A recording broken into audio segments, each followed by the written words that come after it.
Murph here with another episode of Trustless Degens. Oh yeah, Trustless Degen time. This is the show where we talk about all things on the blockchain, all things happening on the blockchain. Web3, crypto, DeFi. It's pretty much insert buzzword here on this show. So welcome. Thank you for joining us. I am joined tonight by a few other hosts. It's not just me. We've also got Bitfiend, who's going to be stepping off to the side here and there, and Rhett Satoshi. Going on? Say hi, guys. How you guys been? I've been well. I've been busy. Again, working for a DeFi protocol, so they're keeping me busy. I'm doing marketing and community management stuff. And then there's MMG, Money Match Gaming stuff. So also working on our upcoming esports season. Keeps me busy. Bitfiend was just telling me a similar story where like he's staying busy working in the metaverse and other places. Meow. And we missed last week for anybody who's tuning in, whenever you're tuning in. Missed last week. We do try to do this every Wednesday. Sorry, you can say something, Satoshi. Say something. We've been going pretty strong on Wednesdays. Yeah, I think we only missed one Wednesday. If you even want to count that Wednesday. Right. Everything kind of fell apart that day. Yeah. But we're back and we're strong this week. And before I end up jumping into a bunch of different topics that we have, because we have a little column we call Trustless Sources, where we like to draw our topics from. If you're interested in any of these topics, we also share some of these in our crypto and NFT section of the Money Match Gaming Discord. So also drop some links there. So I know I updated the guys on the WAM token and stuff like that. And I'll try to get into some of that today. And that's that is totally a speculation token that I'm messing with. The token itself is speculation. And I just say this right now for everybody listening. This is not financial advice, not a financial advisor. You listen to some Trustless Degens, some guys on the internet doing their thing. But yeah, I do like the idea of the WAM token because it's like a curve finance token on the Binance Smart Chain, and it's the first type doing something like that I'm aware of. We have heard of that one. Curve. Oh, WAM. Heard of WAM? I think it's gonna make some waves, man. Oh my God! Oh God! Please tell me. So there was. I gotta double check, but there was a on Pancake Swap. It was on the syrup pools. Oh, do they have it there? Yeah, and I don't remember if I actually went for it. I'm pretty sure I did, but I have to double check. And if I gotta hope it's still there, because if it is, get some WAM, farm some WAM out. Totally had every intention of farming some WAM, and you just reminded me. I was like, why does WAM sound familiar? Where's Now I remember. Yeah. For anybody listening, like again, WAM is very similar to a Curve token. It's pretty much like if you know what Curve does on Ethereum, WAM is trying to do the exact same thing on Binance Smart Chain. And Curve became such a big thing on Ethereum that other projects were utilizing the Curve pools and this and that. And there became what's known as the Curve Wars in terms of people. I guess Pancake Swap's probably the closest thing that we have on Binance Smart Chain to something similar. But basically, the Curve Wars, people would. I want to call it fighting, but I'm like, it's, not obviously fisticuff fighting, but, different projects are fighting for a better yield, a better emission rate to their liquidity pools on that platform. And so the same thing can happen from WAM over here on Binance Smart Chain. And Curve is also like, if you look at DeFi Llama right now, the Curve is like one of the top projects on all of DeFi. So if a similar thing is finally breaking through on Binance Smart Chain, I'm like, it's probably going to become a top project.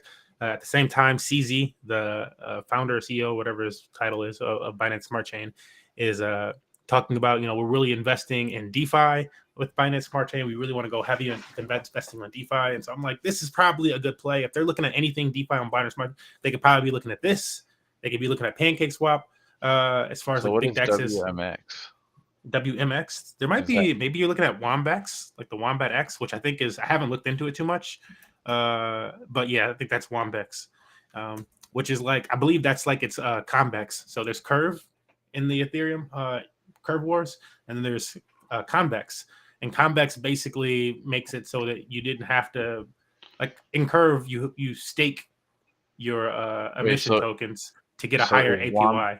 So is Wombex like a part of Wombat?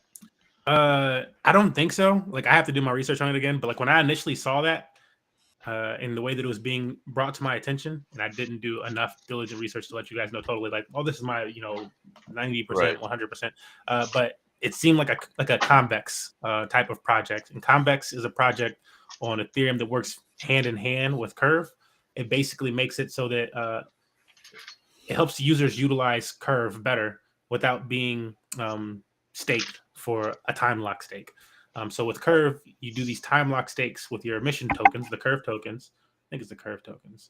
But you do these time lock stakes and you get a higher APY.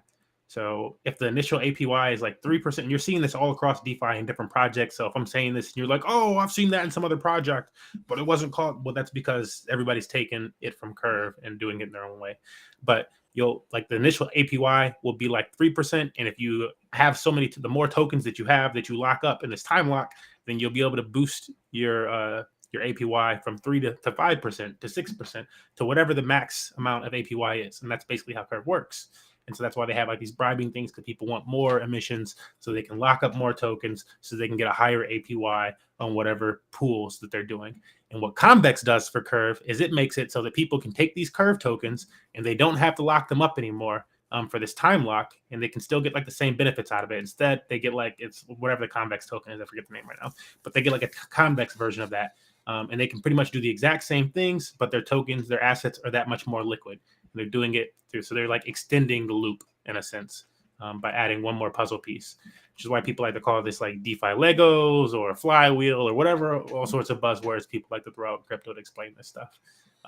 But that's what's happening there. That's why I'm kind of bullish on the WOM token. It's been taken, it was kind of call it a beating. It went down at the most this last week, like 10% from where I bought it. I bought it kind of like I was like, I forgot to buy this and it's going up. I need to FOMO in. That's how I felt buying it this week. That's what happened with Cake. Yeah. Oh man, tell me about it. Cake at 60 cents. I'll kick myself forever. Like, don't get me started on that. Is it at what's it at now? $4? Oh, it hasn't moved off $4 range for a long time. It's got a lot of support around $4.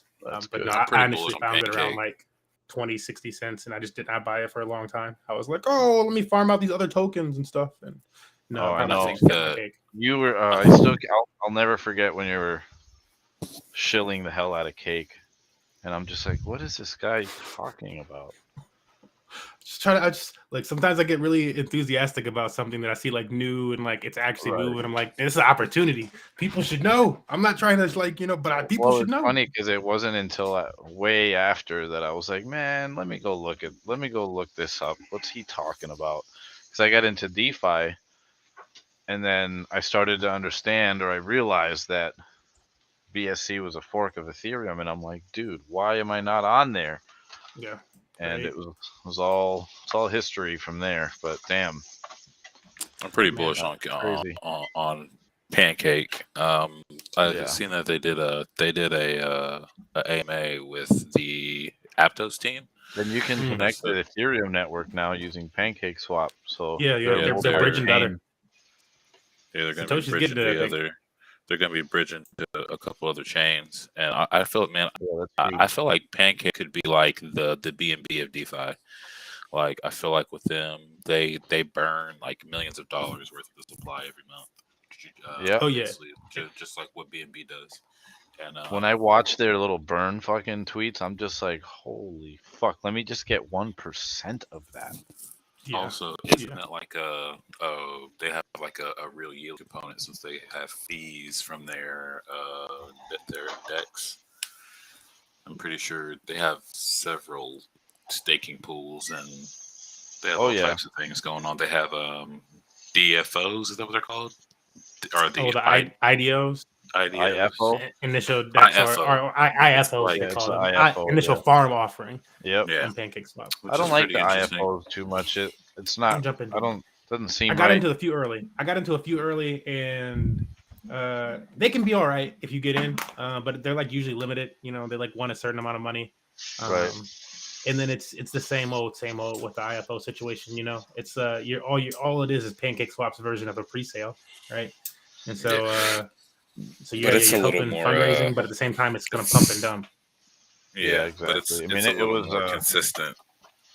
They have like where they can screen for security, and you know, you like to think that the teams are a little bit more vetted through someone like Pancake Swap. I totally agree. Yeah, more so than like a kink sale website or something. But then again, there was that one that I felt like it was either them or Bakery that launched one that kind of went weird. But that's why you got to be careful, you know. But, I mean, I'm sure they both launched something that what kind of weird at some point, because you know they can only do so much due diligence, even to like, you know, let's I don't know where Luna launched from, but you know, mistakes happen in crypto, right? Like, no matter how much due diligence people are doing things, there's just certain things that you can't really see coming. I just whistled a second ago because goodness, this, you know, something that I did see coming today. Is that Ethereum being so, I guess it's the entire market being bullish. I've only been staring at an Ethereum chart all day. So that's all I'm paying attention to. But yeah, oh my goodness. FOMC meeting today. And I was like, I think I've been telling you guys for a while. I was like, yeah, I need to get like, you know, on Arbitrum or Optimism so I can like, and I was really wanting to do it so that I could do leverage trading. Go ahead. You're right. No, I really don't fully understand how to use Arbitrum yet, but I got to get into it for sure. Oh yes, you do. You should try Stargate Finance. Tell him he knows. It's a whole nother blockchain. Yeah.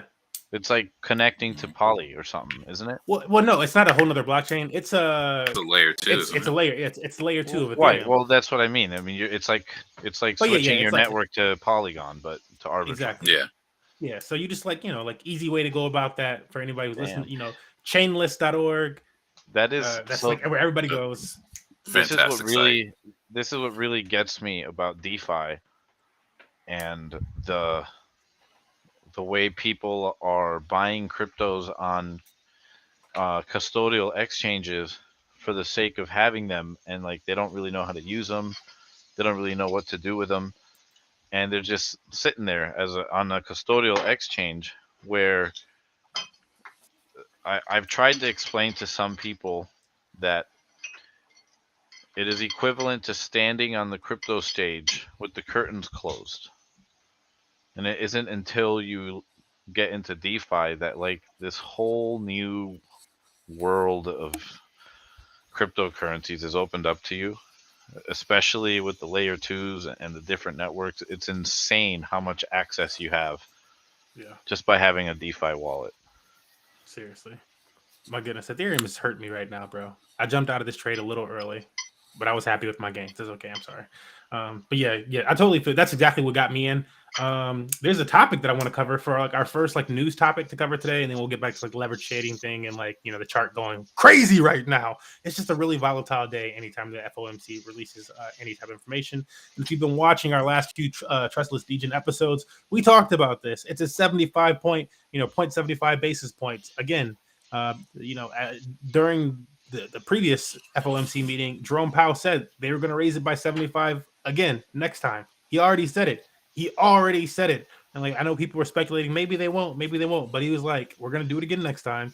And we're going to stop at some point during 2023 around 4.5, 4.25.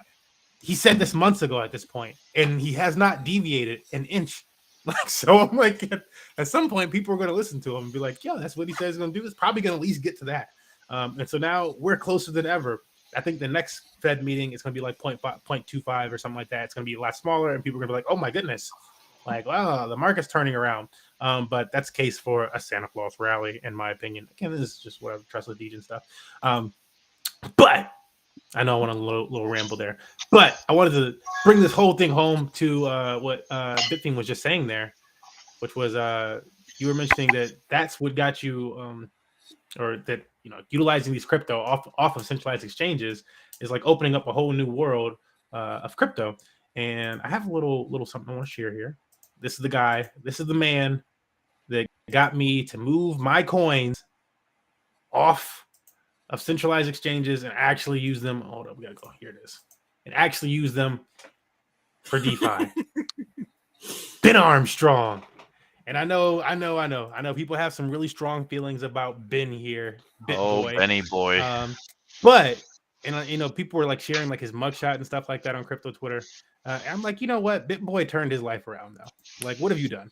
Like, for everybody that wants to try to like, poop on BitBoy's parade and be like, oh, look at BitBoy, he was incarcerated and whatever the heck. I'm like, and now he's a millionaire. Literally, what have you done? Like, what kind of? Who cares if he was incarcerated? What's the big deal? A lot of people goes to jail. That's what I'm saying. I'm like, look, man, like, anybody can change their life around and stuff like that. And he was like, he was really hard in drugs and whatever, but he turned his life around. I know a guy that has his name is like Justin Redrick or something like that, and he has a book out that, and I really don't know how he's on my Facebook, but he wasn't really into Bitcoin a long time ago, like when I first got into Bitcoin, but now he has a book called From Bars to Bitcoin. That guy, he is chilling. I know he's chilling. He's turned his life around. He made a book about it. And called it From Bars to Bitcoin. And I haven't read it, but I definitely want to. Yeah. Because I just feel like it would be motivating or to read that this guy went from, jail time to a success with cryptos. I'm gonna give you guys some pushback on old Ben. Today was my first time hearing that he was in jail, and I don't have a problem with that at all. I'm fine with convicts. Satoshi's first time hearing that he was. This is my first time hearing that. BitBoy Crypto. Oh, this is my first time hearing that he was a convict, and it's whatever. I don't. A lot of convicts out there. Just because you're a convict doesn't mean you're not irredeemable or whatever, or it doesn't mean you're irredeemable. The reason why people don't enjoy Ben is because he's selling ads essentially. He's selling ads and he's not calling. He's doing what Kim Kardashian did. Like, he's basically saying, "Hey, this project's really cool. I'm gonna buy this." When he's getting either tokens for free or he's getting paid thousands of dollars, like tens of thousands of dollars per video that he's making. And you can feel about that how you want. I feel like there's a learning curve, kind of a tuition that you pay when you get in, where you got to learn not to really go hard on some of these calls that these YouTubers are making, because by that time it's too late. But other people feel differently. They feel like BitBoy really did them harm. And look, I've been like to where I've bought some of BitBoy's calls before, and it never went well. Now I don't blame him for that, but I think that he's a very interesting character. He also tried to sue a YouTuber like a month or two ago. Like, that was kind of shitty. And then, like, the other day, he went on a rant about how he's for the people. So I feel like, and that's exactly what we're going to talk about here. That's exactly which is the he's for the people rant. And so, like, Satoshi just gave us the rundown on BitBoy, and I do agree with you on that, on one of those things, which is that for a long time now, it's been very apparent to anybody who's like actually in crypto and doing your due diligence. It's like, okay, it really seems like you kind of like. There's informational sharing of like content and stuff like that, kind of like Bitfiend talking about me shilling like cake, but like at the time I wasn't even buying cake like that. I was like, this is just an opportunity, and like it's funny. I wasn't even. The thing is that just like you said with influencers, when they talk about it, it's kind of already too late. That's why I didn't buy cake when you were talking about it. Yeah, because I'm just like, Smurf isn't like. I know. I didn't. I'm like in the weeds. Like, I'm down in there, Degens. I thought you were a lot more popular, so I'm just like, what is it like? I don't know, man. I'm looking at the chart and it's already freaking mooning. And I should have a paid Discord server for like some of the stuff that I be talking about sometimes. Like, I see other people doing this stuff and they're doing one-on-ones and stuff. I still got people on our Discord every day that are like, yeah, can we just do a one-on-one? You teach me how to do this one thing. I'm like, sure. Like, yeah, we can we'll set up some time. I totally should have a paid Discord server for some of the alpha that we dropped. Talking about WOM, this or that. We talk about Aptos, talk about EVMOS to get people the EVMOS airdrop. There's I don't know what airdrop has come out lately that we haven't talked about in some capacity in our Discord. And most people, you'd ask them about these things, and they're like, "What?" Including the people that I work with. They're like, "What are some of these airdrops?" I'm like, "Bam, what? Maybe ZK Sync. That's coming soon." What was that new one that I minted? That free mint? Oh, Zen. Zen. Yep. Okay. So listen to this, people. This is other people are actually charging for this stuff. But I want to give BitBoy his credit here for one thing. And you guys can shoot him in the foot for all you want. But first I'll mention that this guy said BitBoy went off, and can you guys hear this? Yeah. Can you guys hear that? No. Oh, I can't. You can hear that? Hear what? Can you hear BitBoy right now? No. Okay. No. Yeah. So anyways, this is the BitBoy's famous rant. Look it up. Just look probably BitBoy rant or something like that on YouTube at this point. But he's talking to this Sean Adams guy who is, I believe Sean Adams is a founder of Bankless, the podcast show or whatever. He might be part of the Defiant, but I think he's Bankless. The Bankless. I think it is Bankless. So I was watching that Bankless. podcast the other day with the one with Sam. So so that's where here. That's where Sean Ryan Adams comes from, and I do believe he's more a more wealthy guy that settled into crypto, from my understanding this far. But maybe I'm wrong. Regardless, should BitBoy come at him like this? Let's the real thing. I don't know. Look, he got heated, and he got heated. He's been going diva mode, and a lot of this comes with. Always beefing with somebody. A lot of this comes with the territory. A lot of this comes with the territory. I know, if you were to look back at Money Match Gaming's account, especially during the peak of the bull run, and when NFTs and stuff like that were going off, I was beefing with because we're part of the esports scene and Smash Bros and stuff like that. I'm like, these guys, a lot of people are number one, just talking straight up trash about stuff, and half of them have never read a 5-minute article about it in their life. I'm like, bro, you can't talk to me about something if you actually won't read either side of the argument. I'm reading your side of the argument too. The people that are talking, oh, NFTs are bad or this or that. I read that side too.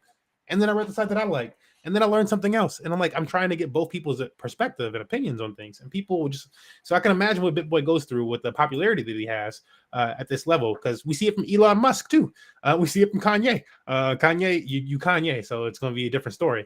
But we see it from all sorts of people. And so, and it's people with somewhat everybody that listed, more so troubled backgrounds, troubled past in some capacity. Kanye wasn't always rich. And so I'm sure that came with something. BitBoy, as we were just talking about, been through all sorts of trouble with the law and stuff like that. Elon Musk, whether you realize it or not, the man is autistic. He's autistic. This is known. And so a certain level of fame and everybody talking about you all the time and talking about you negatively is going to make you feel some type of way. And he went off here, and I'm sure he does feel like he's really fighting for the people with a lot of this stuff. So I'll give him some credit for that. Of course, he wants to make money. That's why we're in here for the technology, of course, but we're all here to make money as well. It just comes with the technology. I'm definitely here for the revolution. I'm here for all of it. I want the revolution to happen, especially after you get woken up to things so yes, the revolution. But you know what I'm saying, if you can flip your side of it, you can flip your side of the equation during that and not be so poor. Then why not? Yeah, exactly. But what BitBoy, what I did like from BitBoy, long time getting here, is just that this man was the first influencer that I remember speaking about DeFi in a way that was simple for me to understand, and he didn't even really dive into it. It just made me want to research DeFi more. What BitBoy said during that episode that I can now not find, I have no idea where it is in his long playlist. I've tried to find it so I can cut that stuff up. But he said, DeFi is starting on Ethereum. It's in full swing at this point. If you don't know what DeFi is, learn about it. And then he broke it down to basically what you have the opportunity to do now is if you have Ethereum, the Ethereum token, you can either put it to work and have it start to earn you money, earn you other cryptocurrencies and do what you want with those other cryptocurrencies, or you can just sit on it in your Coinbase wallet and not do anything and miss out on this massive opportunity. And that was pretty much about all he said. And I was like, my thing is that at the time that all that was going down, for one, I remember him talking about it, but I didn't trust him specifically because of the amount of shit people talked about him. But there was also something wrong with the whole market at the time, where like every opportunity for staking was masked by another opportunity that was a scam. Like it was a complete shit show. So like it took me a long time to be able to trust sending my money to a smart contract where I can pull it out whenever I want. To me, I mean, that whole process was pretty foreign and scary when you think about it. It was new. It was new. But like, yeah, like you're sending your money out of your wallet. How are you going to get it back? You know, every transaction's final. How are you going to get it back? It's like, is this code really going to work? And like, and that's the thing that like, you know, that's also why you don't want to jump into this stuff with like a whole bunch of money. Like, don't jump in with your life savings to learn. Like, that just sounds horrible. If you're going to learn to drive, are you going to buy a Maserati first and then learn to drive in the Maserati? Hell no. But the problem is that this last bull run, I was still poor, but you could say all my savings are in cryptos now. Like, it's not that I dumped all my savings into cryptos. It's that my cryptos became my savings over a few small investments, and now I had a stack where it's like, whoa, where's my actual money though? See. I mean, in that case, working for it. In that case, all I'm saying is like, you know, just use a smaller amount, folks. Exactly. you got 10,000. Don't use 10,000. You know, no, use 100. Use 100. Like seriously, 100 to start. Honestly, like you use 100. Use it all up in gas, and like you learn something. The best way that I can describe it is that if I had done $20 a week, if I had just done $20 a week for the last 7 years, I'd be able to just gift you $100,000 right now, and it wouldn't hurt. Yeah, I'd be, you know what I'm saying? That's how huge it was. Where every $16 was easily gonna turn into 70 grand. Yeah. I mean that's real talk, folks. So you buy a little bit, you know, for if you're a cigarette smoker that you smoke every day, that's $10 a day. Smoke a little bit less, and every week you can afford a $20 crypto investment that's going to absolutely 100% positively change your life. Not financial advice, but I can see where the crypto economy is going, and it's only going up. It's hard for people to really see that though, because even me, when I got into crypto, I mean, I got scammed. I fucking bought the top. I get that. Like there was a lot of learning that I had. There was a lot of stuff that I had to go through. Yeah, but it's because I was a noob. And when you're why'd you buy the top? Because I was new, and that's what everyone does. That's you know, when I got into crypto, Bitcoin, and it's so easy to just buy the top. I mean, it's easy to just buy the price you see right there. When I bought you're Bitcoin, not really understanding what you're doing. When I first got into Bitcoin, I bought the top. And the top was $800 at the time for one Bitcoin. Yeah, but I feel like that's never going to happen not that that's never going to happen. It's hard for people to wait for the bottom because you don't know what the bottom is. And nope, you don't. It's the hardest thing to buy Bitcoin when you're seeing it bleed out for months and months and months. Psychologically, it's especially if you're someone who's new, it's hard for you to tell someone. I mean, it's hard for you to be like, yeah, you should buy Bitcoin. And then you got to think that, you know, if you're buying Bitcoin, why are you buying it? Are you buying it to make money, or are you buying it to try to preserve your money? I was explaining to a buddy today that your first goal should be to kind of to beat inflation. You should be trying to beat inflation, because inflation is basically ruining your fiat holdings. So if you buy your Bitcoin, if you're trying to really hold value, I think I feel like if you're trying to make money, you kind of try to be more risky about things. And a lot of people don't understand that if you're trying to make money, like going on Coinbase and buying those tokens, it's like you're only going to make money in a bull market, like when everything's going up. You're only going to make life-changing money, you know. That's just it's just like that's the tip of the iceberg. It's not necessarily true, but true, because I know investors that make a really big amount of money during the crash. Because during the crash, it crashes and it pumps and it crashes and it pumps, and they take those opportunities to swing trade. Yeah, that's what I think about Coinbase. Huh? Yeah. Oh, it's not. Those aren't new people. No, those aren't new or normal. Those guys are freaking goats. Is what they are. It is very difficult. It is like PvP to trade during a bear market, and it is. It's worse because I mean I've tried to do it. I tried to do it during both, and you just don't know when to sell. It's so. That's why hard. I got wrecked. Course.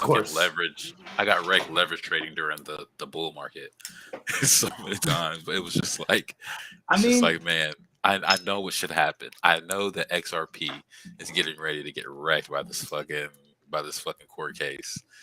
And I'm sitting on fucking KuCoin in an XRP short, and it just pumps like barely. It just like it wicks. It wicks to the upside, clears out my position, and then continues to fall. Can I ask you like what type of leverage were you on at that point in time? Like, do you remember like how much leverage? Yeah, too much. Like probably. I think it was like. It was like 15 to 20 leverage, which is that's a lot, but it's not the most you can use. You can use like 150 leverage. And this is what I'll say about that. Like, you know, like that's like it's a setup for people when they do that type of stuff. Exactly. Like yes, you can use more than the that you said 20 or 50. Yes, you can use more than 20 or 50 with some of these places, and most places, a lot of places try to cap around 20. I think Binance last time I was looking around 20 or so leverage. I don't know what they're at today. But like a lot of places are 50 or this or that. I'm looking at this exchange right now that I'm on. They have 30. You go to like something else is 100. But what if you're listening to like a professional trader, like they're gonna tell you a very different amount of leverage that you should go with. Like they're going to say something 5. Like 2 to 3 to like if you want to get risky, go like 5 or 10. Like they stop at like 5, and then they'll like tell you like sometimes themselves when they want to just like play in the casino themselves, then they'll do like a 20 or 20 or 50 or something like that. When they're like literally playing in the casino, I could lose this at any moment type of money. But generally speaking, you want to stick to like 2 or 3%. And the reason for that, just like as an education, anybody out there listening to us, the reason for that is when you get that change in price, if you only use like about 3% or 3x leverage, it's not even percent, it's X leverage. So 3 times your initial deposit. If you put $100 in, it's like you're playing with $300. And so if the price moves a little bit on 3, you're good. You're good up, you're good down. You can wait with just 3 times leverage. A lot of the time, a week, 2 weeks before, like nothing's probably going to happen to your position for a long time. It's going to take a while unless the market is crazy volatile for something to happen to your position.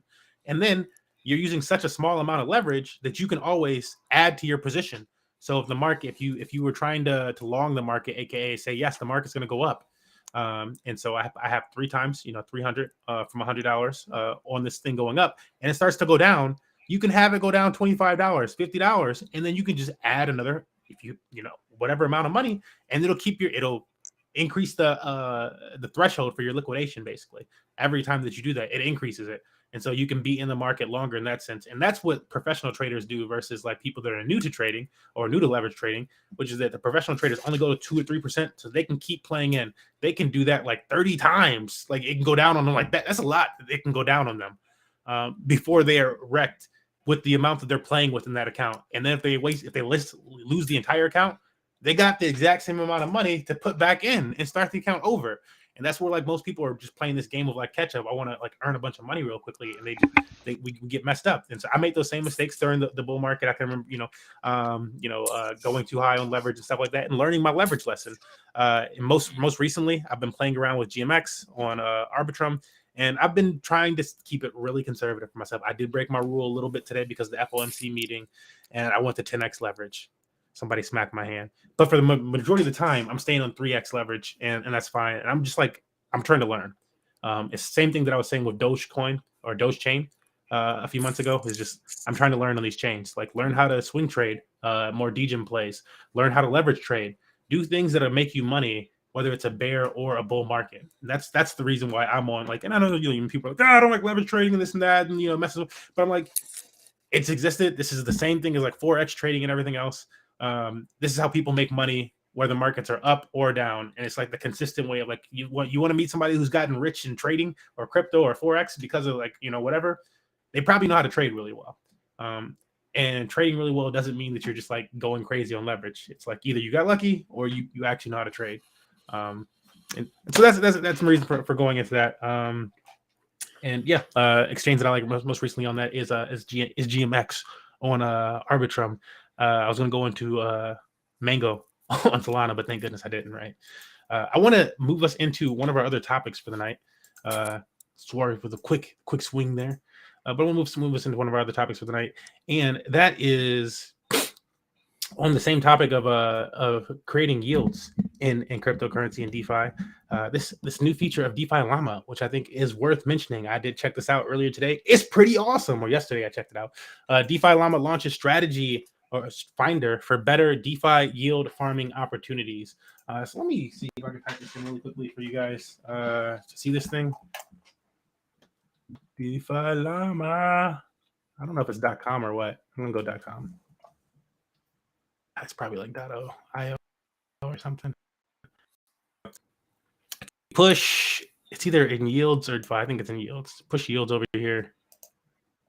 Come on, work for me. There you go. I pushed yields, and as leverage lending as a whole category, it has strategies as a whole category, and there's like an optimize button. So where the hell's the optimize button nowadays? Whatever. There's an optimize button somewhere on this thing. But actually, let me go to strategies. I think this is the one I want.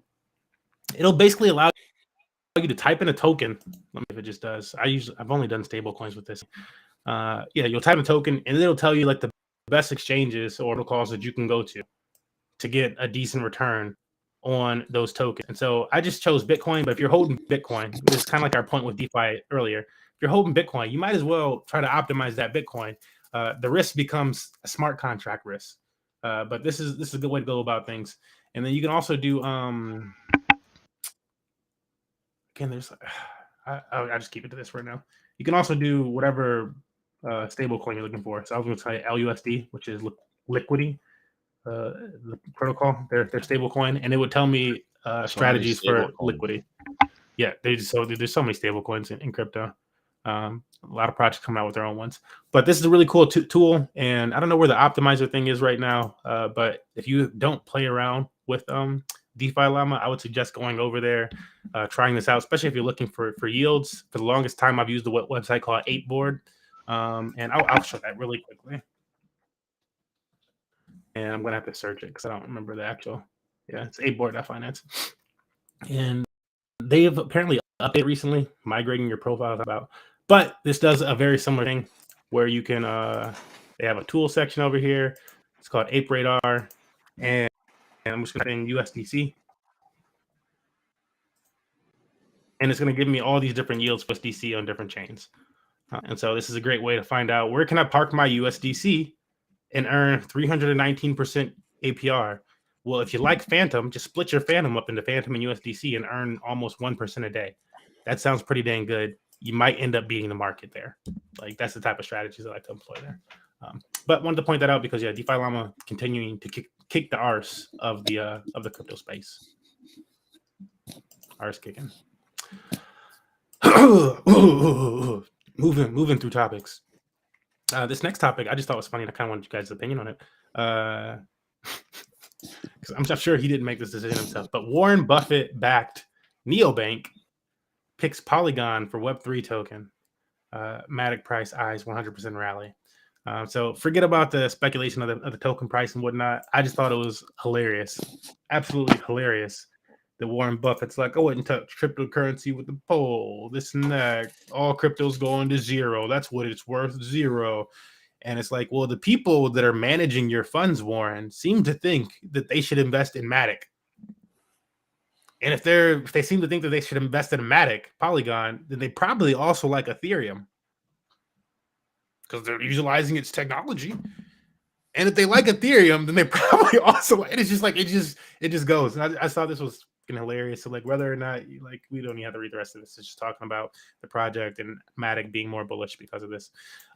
It's funny that you say that because I was thinking the same thing. And but then GameStop launched their marketplace on Immutable X. Immutable, yeah, because they got that loop ring thing. Yeah, it's crazy. Seems like everybody's capitulating, like everyone, but they're doing it during a bear market so that no one knows, and so they get more. Well, I've been telling people that, especially like naysayers, like I know that the media is saying otherwise, but if you follow the money, institutional adoption has not slowed down. It's actually grown exponentially. Yeah, a lot.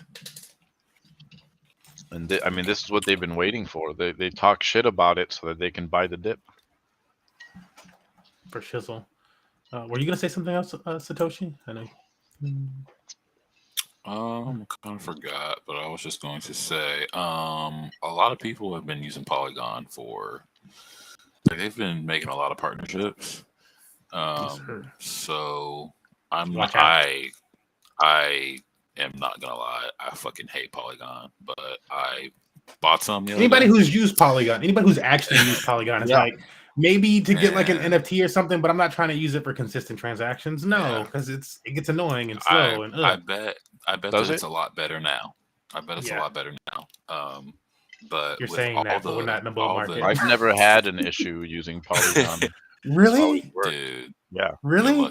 It's never been like slow for you clicking on MetaMask, or you had to switch the gas tons of times, like thank goodness it's cheap, because like when you increase the gas, it's like nothing. Yeah. But like I mean sometimes it says that the network's a little congested, so I got to go with an aggressive transaction, but it's still I feel like a fraction of a penny. I feel like NFTs never really took off. Like a bunch of people have their NFTs on Polygon, but it's mostly like a lot of these gaming tokens that are, that would are trying to save on gas. But I feel like a lot of the art NFTs never really took off on Polygon. There were a lot of airdrop NFTs on Polygon. There's a lot of nice ones, but yeah, it didn't take off.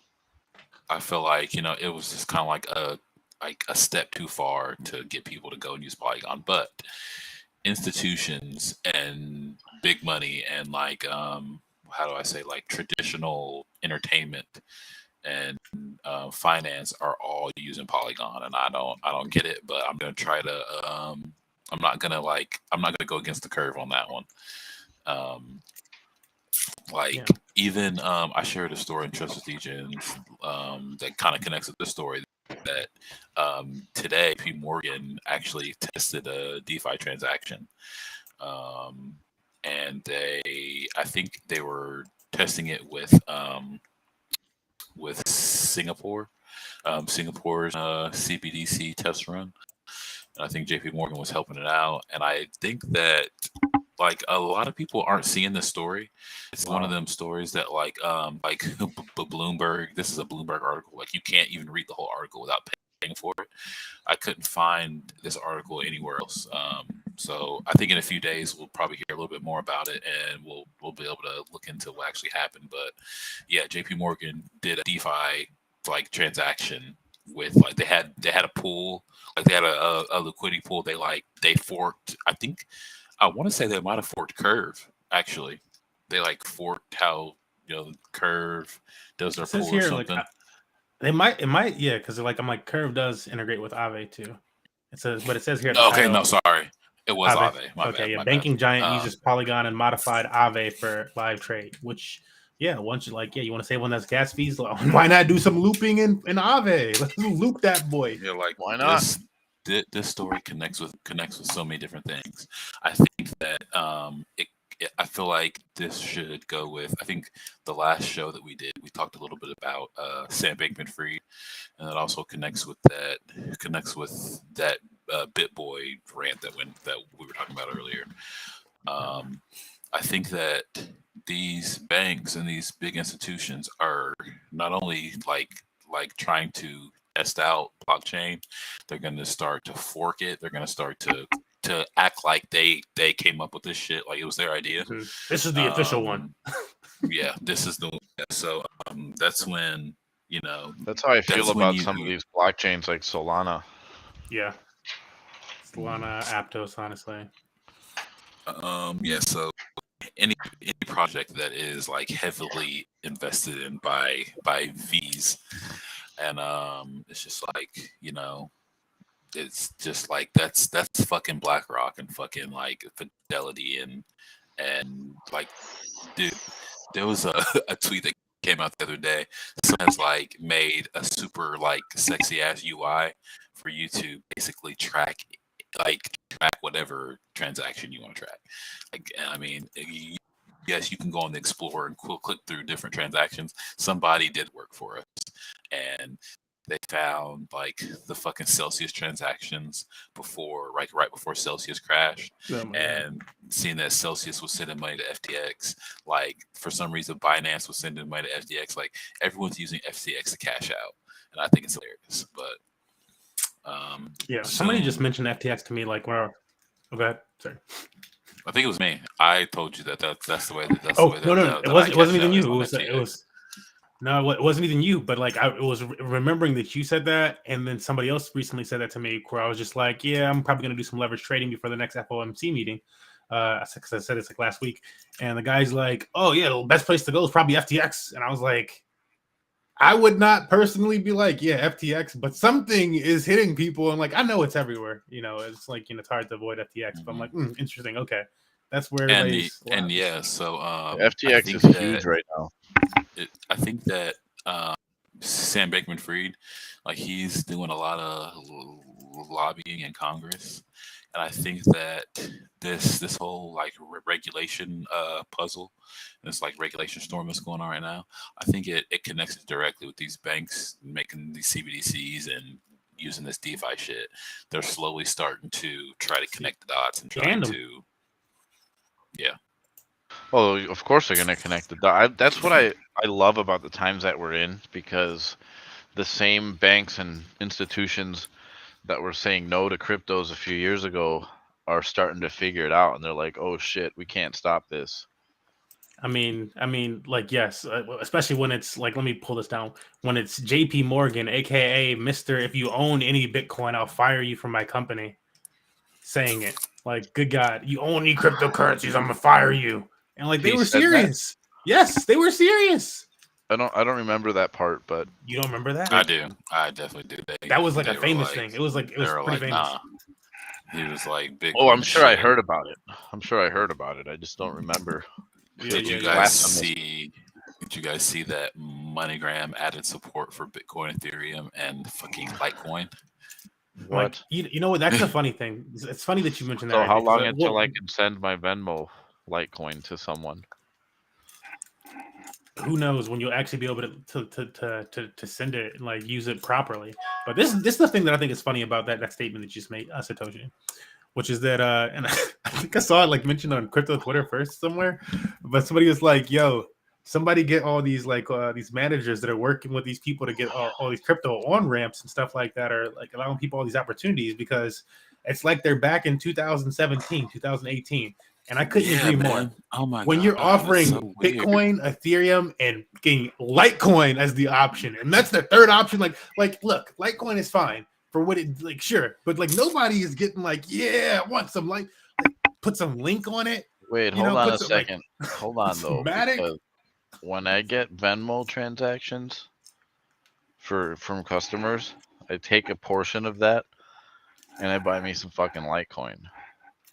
Why? Is fine. Why don't? But look, no, it's fine for what it does. Litecoin. Litecoin is fine for what it does. I gave it that credit, but I'm just saying, like, as far as like new, like you want to be able to invest in the new technology. Litecoin is not the new technology anymore. Litecoin is like a fork of Bitcoin, like old version of Bitcoin. It's nothing new. It's like it's been improved upon tons of times, and the fact that like my point is that like the fact that all these places are like coming in 2022, about to be 2023, they're adding cryptocurrencies to their platforms. They're like, these are good ones to get. And they're like, you know what? You should definitely get some. You want to invest in some. I'm like, you're not going to offer anything else. You're not going to offer Matic, which we've been talking about. You're not going to offer a lot of these coins. A lot of these coins aren't designed to be a means of transaction. Like they're not really designed for it. I know that essentially all cryptos are in design by nature to transfer wealth or money, but Litecoin actually works very well as a payment system, and so does Bitcoin. And I would have to say that Ethereum almost doesn't work as a payment system. I'm like, but like this is my thing with it, Biffy, because I hear you for the payment, and that was me giving Litecoin its credit. I was for its payment system thing. Right. However, I look at some other app that's allowing this type of stuff. Like, let's go Robinhood, for example. Like, why the hell did Robinhood add Doge before Link or something else? What are some of these choices that these platforms are making? Like, because all these platforms adding Litecoin before. Those before are all the else. people, though. Like, that's it's just the like, retail. And like, but if they add stocks, they're gonna add every stock under the sun, penny stocks, this and that. Like, it's like crazy. Like, we're gonna give you whatever opportunity you want in stocks, and like we're gonna keep up to date. Like, you get the new stocks. They're offering you Amazon in 2022, 2023, Netflix, like things that you actually want. You got like nothing. It's like they're trying to like. To me, it feels like they're trying to like almost keep people dumb, like normies, well, yeah. It's normie. Average person that doesn't know anything. They want to keep them dumb. They don't want to actually provide them because look, if the bull run hits tomorrow, is Litecoin going to be one of the top performers? I think it'll stay at the top. It'll do okay. It'll do it. What did it do during this last one? Like 2-3x? Bitcoin didn't do like a 10. Yeah, Litecoin didn't. It did like a few x. It didn't do like tens or hundreds, or it didn't do anything crazy. It didn't do Link. I thought it was going to hit $1,000 personally. I took a position in Litecoin for a little bit, but it didn't do it. It underperformed because nothing. I was like, I need to figure something else out. Nothing is innovating on Litecoin. Like all the other ones that I've named as like, and we've been talking about this entire time. Which is why I keep like saying, Matic, Link. Like some like easy just like softballs, like here you go, here's something that's good that everybody is using. Can't go wrong with Ethereum, Link, Matic, or Chain or the Graph. But they're not offering any of these, and it's just like crazy to me. It's crazy. No BNB on any of these places, and I'm like, again, it's more essential. No BNB. It's one of the best performers in a bull market or in a bear market, in bull and bear market. It has the most wallets out of all cryptocurrencies. BNB does. It's crazy. It's one of the top chains. It's like chain number 3 of all chains. The problem is that because it's not really decentralized. I mean, sure, but but it is though. Like you gotta almost have to define decentralization these days because FTX. I can do whatever the hell I want.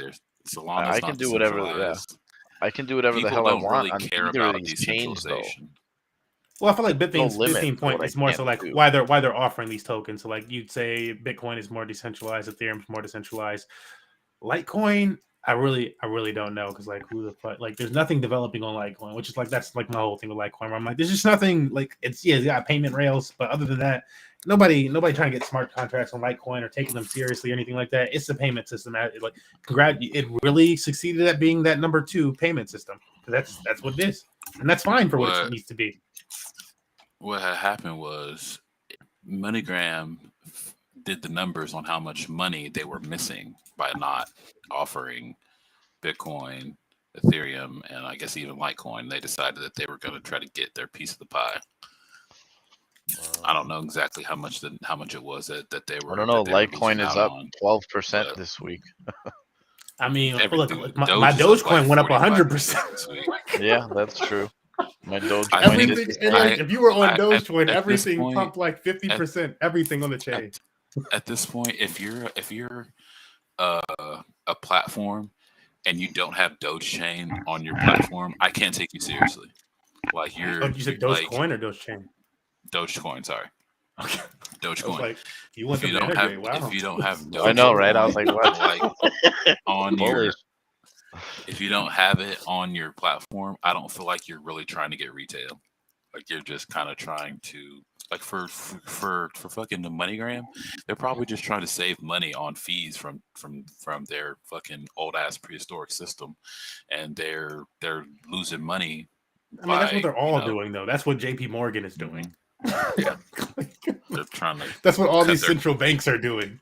They're like, we're losing money in this old historic, this prehistoric system. We need to switch it up. Maybe these guys are right about blockchain. Which kind of like leads me into something else. Talking about ledgers and blockchains, whatnot. I just want to make sure I mentioned this one today. Where is it on my thing? Here it is. Let me drag this over and make it full screen for you guys, which is just that, boom, users can now create XRP accounts on MetaMask. Now, have I read this entire article to figure out, distinctly what they want? Not every part of it. I wrote like the first 2 paragraphs, but basically it's, now there's like EVM compatibility with XRP or at least wallet compatibility with XRP. When I see stories like this, I'm like, what took, they have so much money. What took them so long to hey, look, Cardano used their own wallet. The EVM. Dude, Cardano fucking like, why can't you buy shitcoins on Litecoin? Like, that's what I don't get. Like, it's not a smart chain. These okay. They need a side chain. Answer. That's a good answer. Yeah, they need a side chain. But I mean, Cardano made a side chain. I mean, Bitcoin has Lightning's basically a side chain, isn't it? Yes, Lightning is a side chain of Bitcoin. Aren't there shit coins on Lightning? I believe there are. There's different projects on Lightning and stuff like that. And, there are NFTs on Lightning. That's completely foreign to me. That's just. I'm like, yeah, nobody. It's going on. It's going on. But it's just like the same thing that made Ethereum valuable, which was being able to trade it against other tokens created on its blockchain, is happening to these other blockchains. I think it's pretty interesting. Meow. And I want interoperability is one of the key factors here into what's going to succeed and what isn't. Actually, yeah. Might be a little bit more appropriate as the next article. Seeing how what the fellows were talking about, we're talking about the different blockchains. I wanted to point out, because Cardano don't get no credit for what Cardano be doing. And Charles Hoskinson, the term blue in the face, trying to let people know. But Cardano transactions grew by 75% month over month, as it becomes the 3rd largest NFT network. So NFTs been popping on Cardano. See NFTs, as they call them. If you're looking for like a hashtag for those or something like that, find them easier. See NFTs, Cardano NFTs. But yeah, Cardano has just been increasing not only their NFT transactions, but the number of DeFi protocols and stuff like that moving over to Cardano.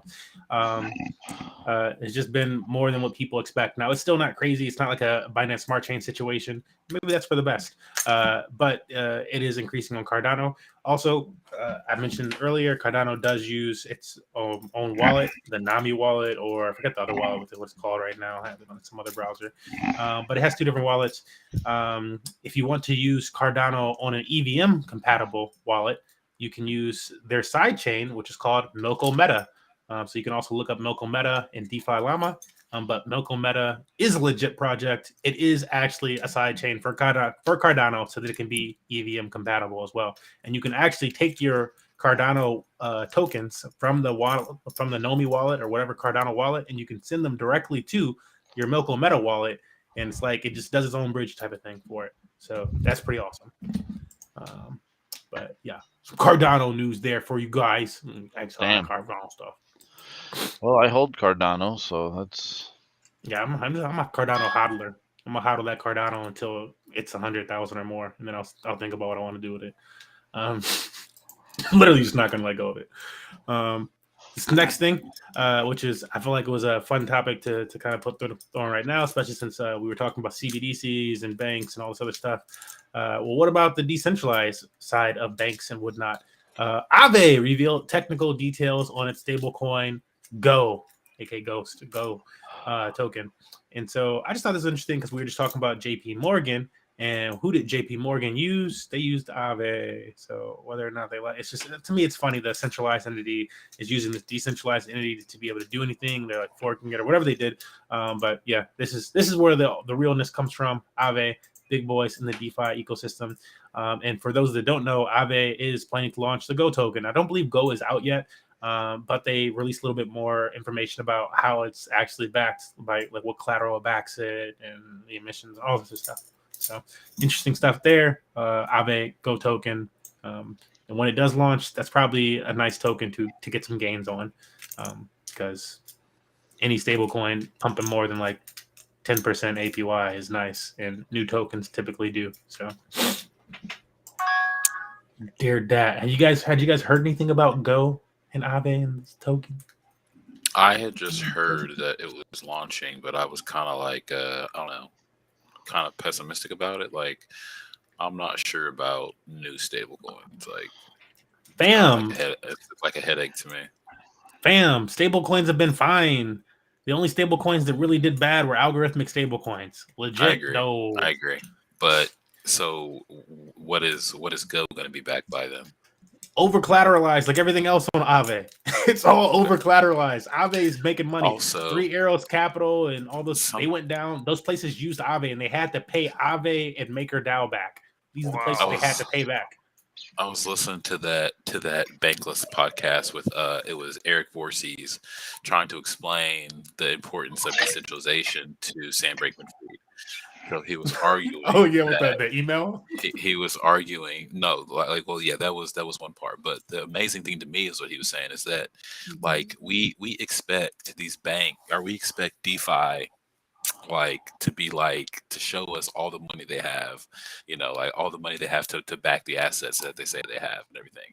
But in traditional finance, we expect them to be way under collateralized, and it makes no sense. They just come up with money out of thin air when they need it. Yeah, so it's just like so, but that's the thing where you want to verify, make sure that they have the assets. But it's just like we like crypto's already regulated, like these like you're right, like I am skeptical of these stable coins, but it's just like I mean, I have some of my money in the bank, but I am skeptical of that too. So it's just like, I guess it's something that you have to kind of talk yourself through. Like, that's why I'm glad I have other people to kind of remind me that, like, yeah, it's like I would trust Aave more than I would trust like a bank to hold my tokens or to hold my money. See, at this point, yeah, I'm like, I don't, I'm in a Bitcoin situation though, where like, yeah, crypto became my savings from very small investments. Like the traditional finance just never gave me those opportunities as much as I wanted to use traditional finance for those opportunities. It just was not happening. There was never an opportunity like, oh, you do this and learn so much, and we're gonna give you some free stocks. Like, no, it was like invest this much money, and then maybe we give you like 2 or 3 stocks, which is worth like $10, and it's gonna go up 10% over the next like 5 years. Yeah. Thanks for the 50 cents, Dad. Right. Like no. I used to get free Doge all the time, and I got thousands of them over the course of a few years, and I could have had more if I simply either bought some or, collected more frequently. But I was pretty happy during that last bull run, and I would never... I just don't see that same opportunity with anything else. I mean, there's similar opportunities with stocks if you buy them, but that's why they're mad, and that's why that's why they want to. Nothing's outperformed cryptos overall. No, exactly. That's why they want to regulate and tell everyone what they can and can't do. Even then, it's impossible because you can go to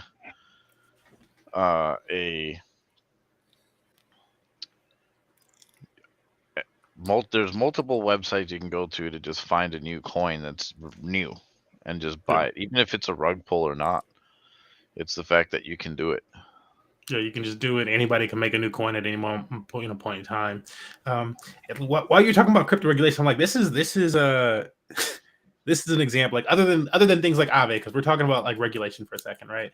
You're like, they want things to be regulated, and the banks want things to be regulated. Like things like Aave, in a sense, like this is why we have the name Trustless Degens, because it's permissionlessness. Like things like Aave are regulated in a sense, like by their code. Like it's so sound.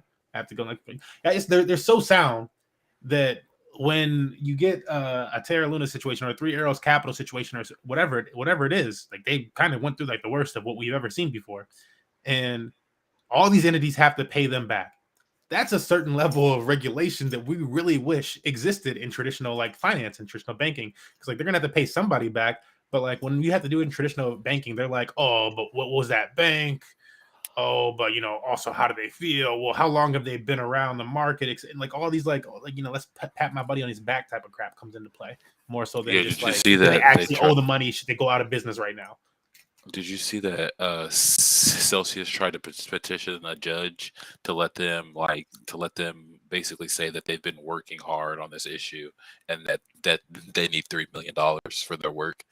And the judge was like, "Fuck no." Damn, that's crazy. Did you see that what was it? I think it was like this. I think we talked about this before, but I think it was, I don't know if it was Celsius or 3 Arrows Capital, but like one of their executives got voted in to be the sushi swap. Like, what the people fuck? Like, dude? What the fuck? Why? What the fuck? This man already messed up, bro. He was already proven to be too much of a degen. Yes, Get him out of here. Sushi took a dip after that. Yeah, it did. But I wanted to show this as like this website here as Ethereum being its own regulator, and what like this is like the future of money. And this is why it says ultrasound money up here, because when we talk about our traditional finance and their ability to do quantitative easing, aka expand the money supply, and quantitative tightening, aka contract the money supply, they do that and they vote and they consider all these different things. And IMF's involved and central banks and blah blah blah blah blah, IBS, whatever. Here on Ethereum, it's being done with code, straight up code. It's going to do it depending on the use of the system, what makes sense mathematically, nothing else going into factor. I don't care whose best friend you are, like code. It's being regulated that way. And so I think this is, continuously wonderful site to demonstrate this stuff. Ethereum super deflationary from its all-time high. And then we can see, and so like, what's this? It says 2,000 ETH have been added to the supply since the merge. That's September 15th, 2,000 ETH since the merge, September 15th. Compare that with 580,000 ETH, almost 600,000 ETH that were projected to be created had there not been a merge. That's an insane amount. That's not even comparable, folks. When is that going to catch up? What is the market going to catch up to that, seriously? It's going to get real bullish real soon. Yeah, I don't see how it doesn't. And with more participation on the market, when it does become bullish, it's only going to push the price that much higher, the way that it's currently made. It's like the more activity, the more ETH burns, aka less in the supply. It's like crazy. Oh my goodness, it's ridiculous. Last few articles we want to cover because we're going to be losing some of the guys here, and you guys feel free to jump off whenever you gotta run. You gotta run. I'm going to cut the arpeggio one. This is a little bit of speculation for this first one that I'm pulling up here, but it's just saying I was bringing this up before, and so why not pat my own self on the back here, toot my own horn. Bullish massive whale accumulation suggests Link might be hitting new highs. Again, I was fighting for Link not being on all these other platforms and stuff like that, because when there is something that is actually connected to all these other blockchains and is like essential for things working on and off chain, that's pretty dang bullish. And if you're not going to offer it on a Venmo, a Cash App, or whatever else like wants to try to make it easy, if you're not going to give, you can buy Bitcoin and Ethereum, some of the most volatile cryptocurrencies, with our credit card, but you can't buy Link or look, Tron. It's just been super stable. It's been super stable. It's like not hurting anybody. Nobody's hurt from their Tron investment over the last bull run. You didn't invest in Tron at any point during the last, you probably performing way better than most people. Even if you bought it at the top, you're probably performing way better than most people. Even if you bought it at the top of Tron, I'm just saying. And I'm not trying to toot Tron Tron, buy some Tron. I'm just saying it's like not. I'm definitely losing on Tron right now. From the last bull run, you could be losing, but you're not it's not the some coins are I mean, I put in way down. I think Tron for maybe a day or two eclipsed 12 cents. And then went back to being 9 cents, and it's 6 or 7 cents right now. It's really not moving much. Yeah, I'm pretty sure I put in it was $532 worth of Doge that I traded for some Tron. It was only 1,000 Doge, and it's down to $223 right now. And what time did you? That was my next question. What time did you sell that Doge? What was Doge at the time? And tell me it was a 24, 34 cent Doge, which is now down to It was at 60 cents. Yeah, it's so Tron did perform. Yes, it lost you some, but if you had kept it in Doge, that sounds like that would be it would be a lot less than $500 or $220. That's all I'm saying about Tron, because I know I'm not trying to hype up Tron or anything different. There's just tokens that work out that way. Same thing for BNB. Yeah, it's a big, I'm not a fan of Tron, but I hold it. Yeah, Tron. I want some more. Tron is the original Solana. and it's way better than Solana. That's all. And now it's a DAO. Nice. I like that, and I like that comparison. And now it's a DAO. It's a DAO now. Oh, yeah, it's a DAO. Justin Sun let go of the reins and stuff like that. He still owns some apps and stuff like that on Tron. So some big players, but let go of that. And it's controlled by the DAO for like the better part of the last year. I did not. So yeah, he stepped down to CEO and stuff too. So he's not the CEO or anything like that of Tron. It's all DAO. Yeah, most people don't, because most people don't, like, everybody's like, fuck Tron, fuck Justin Sun. I'm like, but he's not even in charge anymore, guys. You're like somebody else that, if you want to, you can just take your big money pockets over. Well, now there's so much money on Tron, that's gonna be hard to do. But go over there and move some stuff. I'm like I found out the other day looking at BTT chain. I'm like a major player in BTT. What is that? I have BTT. I got like I'm like, okay, I got like a nice amount of BTT, I guess. Okay, cool. I can move this pool. It's funny to think it's not a whole bunch of, it's a few $1,000s worth of BTT, and it started off like as a few $100s. So I'm not big like that, folks. Here we go for one of our last ones. Just wanted to show first that Pancake Swap eyes Aptos for following Ethereum integration. We talked about that a little bit previously, so just pointing that out. The Pancake Swap is finally bridging to other chains. So look out for your Pancake Swap on a chain near you, and then we wanted to make sure that we were also covering some airdrops. So if you missed the Aptos airdrop, here are 5 projects that may airdrop to you. Going down the list, Sui. We talked about this previously. Sui might trump Aptos. So this is a new, I think it's like layer 1 blockchain, I believe. Yes. Sui blockchain is one of the most hyped projects in crypto space right now. Just like the Aptos, Sui is founded by former Meta employees. Blah blah blah blah blah. So Sui. ZK Sync. I mentioned this earlier during the podcast. So ZK Sync, third option. Well, they said third option. And who the hell did I miss? Sui, ZK. Oh, Zeta Chain. I don't know what the hell Zeta Chain is, but another option for. Actually, I've seen that this acronym before though. So Zeta, Sui, ZK Sync. Remember these names, people, because this is just free money. Like people often forget free money. I still need to do ZK Sync shit, I think. And Quai Network, which I have no idea what, regardless, learn about these things. You got to learn about these things. If, you don't want to learn about them, don't want to take the time, then you don't deserve the free money that comes with them. Because that's all it is. It's just free money for actually learning about things. And if you're on Coinbase, then you already know that. Do some quizzes, learn about some stuff. They end up giving you free money. They give you that much more money when you're actually on the blockchain itself. So try that out for a chance. Right. Yeah. What do we have last? Yeah, we mentioned this. The GameStop was opening up their marketplace on Immutable X. So I'm just gonna roll right past that thing. And then the last thing that I want to cover, which is seemed like a little fun one. Here, I'm gonna leave out our Xenoverse GTA developer with their metaverse and the Sims creator coming to Web3. Can I share my screen about this? I have it kind of blown up kind of big. I want to talk about a couple things on this list. Oh wait, you want to go to this on this gaming list? Yeah, you have the gaming list. Oh, perfect. Okay, all right, yeah. For sure.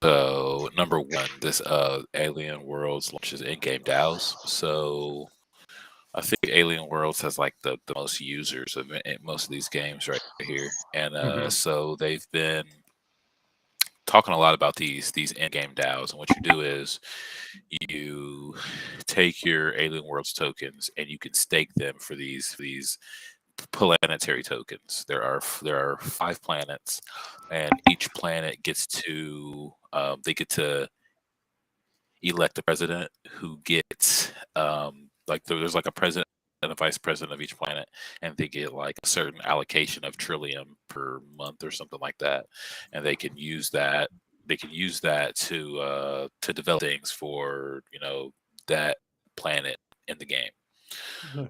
So that's something that's pretty interesting. I thought I've been basically like raking in a bunch of free Alien Worlds just from the land that I have.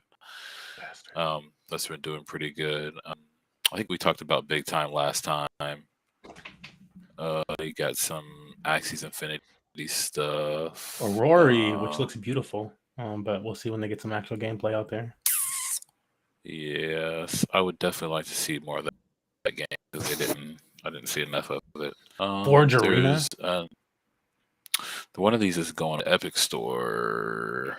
Is it Forge Arena actually? No, Forge is on Wax from unless they're transferring to a different place. Okay, Forge Arena launching on Epic Games in December 22.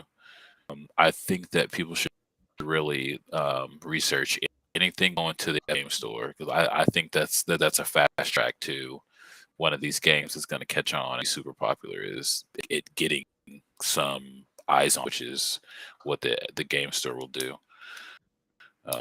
Their founder sent me a free NFT the other day, like for being part of a podcast. They were just giving away free NFTs. Superior. I don't know Superiors, but I think it's a game for Gala. It's gonna launch on possibly next year or this year. That's interesting because Steam, I could have swore they said that they're not doing blockchain, so they might be capitulating. This Google Fit integration with GenoPets. I don't have Gala. I definitely need some. Get some Gala. Yeah, I'm just holding that Gala for the long-term play. It's just a great gaming network. Like their games are great. So Illuvium's got their private beta number 2 coming up. That's interesting. You see the Splinterlands airdrop program based on approval SPS proposals? That sounds interesting. I did not know about that. A reminder to everybody, So Rare NBA season just started free to play. Dude, we need to do one of these streams where we just fucking play games and do stuff like So Rare. Yeah, like I need to adjust my team this week. This one, there's this STG football. Someone launched like a Madden type game on. It's going on the Epic. Actually, it's launched on the Epic Game Store. It's like very fresh. They only have like 1,000 players. I think people need to look at that. I bet that's going to be crazy. If they have a partnership with the Players Association of the NFL, so that's interesting.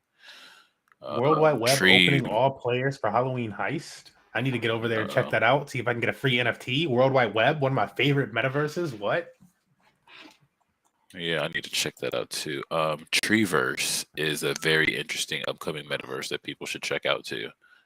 They're building like a RuneScape type game, I think. But this is a really good list, man. Like they got a lot of good like events on here, and I think that it's very interesting. Yeah. Anyway, that's all I wanted to say. See, and if you're interested in this list, we'll leave this list in Money Match Gaming's crypto and NFTs channel for anybody who's interested in that stuff, so you can stay up and to date on all this cool stuff. It's cool, kids. Cool stuff that we be finding. But yeah, that was the last thing that I wanted to kind of wrap up today's stream with. Thank you guys for joining me today, talking crypto, blockchain things. We didn't really get to go super deep into leverage. Kind of how the conversation worked out. I will very briefly, as for this outro, explain leverage to you guys in a sense of crypto that was explained to me recently that was super simple. If you're part of the normie world in traditional finance and you're like, well, what is leverage in trading in crypto and blockchain, whatever? Explain to me as, imagine you were going to buy a house. You're going to buy a house. You give the bank so much money as a down payment on the house. Let's say it's $1 million house, but you have $100,000. So you give them $100,000 and they lend you the rest of the money, and you get the house. Technically, they have the house, like, at any point in time they want to take it away from you, but essentially you get the house. They lend you the rest of the money for it. This is really similar to leverage in blockchain, where you put a certain amount of money down, less than, and then you get access to X amount of money, X times that amount of money. In this case, it would have been 100,000 times 10, so that you get the full million. So that's a really basic interpretation of leverage and how that goes. But that's leverage in pretty much all systems. In blockchain, leverage is typically over collateralized, aka you have to put down more money instead of less. So to borrow, if you were going to be a borrower in blockchain, that's if you want to borrow. But if you were going to borrow in blockchain, let's say you wanted to borrow $70 from the bank, you would have to put $100 in the bank to get that $70 out of the bank in block. And that's what makes these block DeFi-based stablecoins so much stronger than other stablecoins. We had that stablecoin conversation, or even talking about traditional like banking and stuff like that.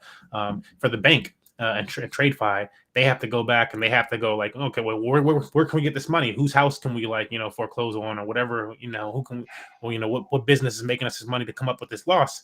In blockchain DeFi, the money's sitting there. It's sitting there in excess for these DeFi stable coins. It's already there in excess. It's not outside of the bank. There's not going to be a run on that app. The app actually has the money in it, unlike how there can be a run on banks.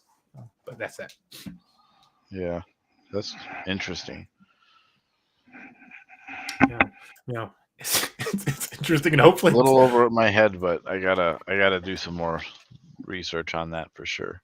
Yeah. I'll come back later on with we'll try to have a whole segment for that to explain that stuff and break it down.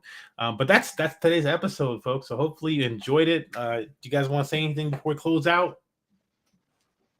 No, that not really. I mean, that was all pretty educational as always. I always enjoy it. So even I learn when we're on here. For sure. Sames. Don't knows everything's. Just tries to. But yeah, thank you guys for joining us. Talking to the host, talking to anybody viewing, and we'll see you guys in the next one. Have a good night.